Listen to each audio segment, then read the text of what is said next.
Halo, bertemu lagi bersama saya Listia Saraswati. Kali ini kita akan membahas tentang konsep-konsep dasar dalam komunikasi. Komunikasi, apa yang terlintas dalam pikiran Anda ketika Anda mendengar kata komunikasi? Komunikasi atau communication dalam bahasa Inggris berasal dari bahasa Latin communicatio, yang berarti memiliki makna yang sama. Komunikasi akan berlangsung apabila terjadi kesamaan makna. Kesamaan bahasa belum tentu bisa menimbulkan kesamaan makna. Komunikasi dikatakan komunikatif apabila kedua belah pihak memiliki pemahaman yang sama atas materi komunikasi yang diberikan.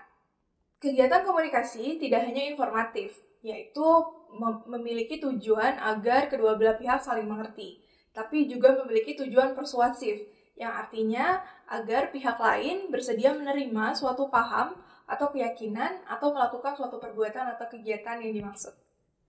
Menurut Harold Laswell, solusi terbaik untuk menjawab pertanyaan adalah dengan menggunakan formula 5W1H, yaitu who says what, in which channel, to whom with what effect.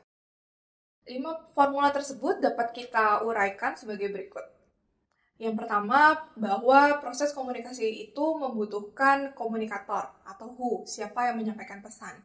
Dan juga pesan itu sendiri atau what, dan media atau channel komunikasi tersebut berjalan, dan juga membutuhkan komunikan atau orang yang akan menerima pesan tersebut atau to whom.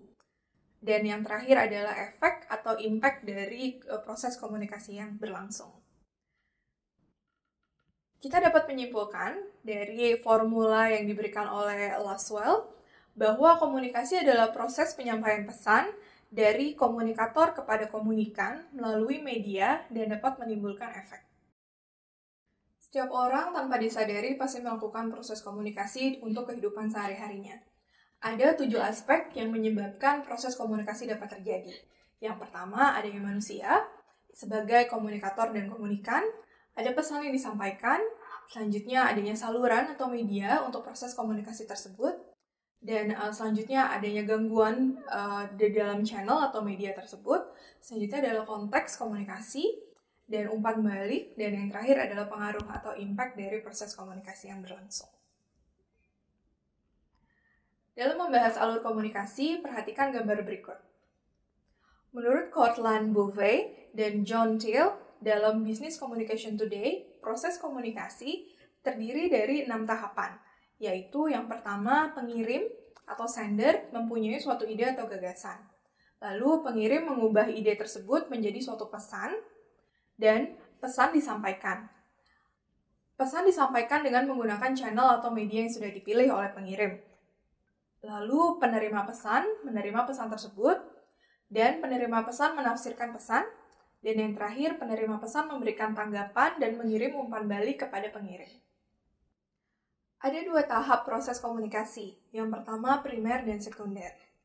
Proses komunikasi secara primer adalah penyampaian pikiran kepada seseorang melalui channel yang berupa lambang atau simbol. Bahasa salah satu di dalam lambang atau simbol yang sering kita gunakan dalam proses komunikasi. Selain itu ada gesture atau isyarat, gambar, warna, rupa, dan sebagainya.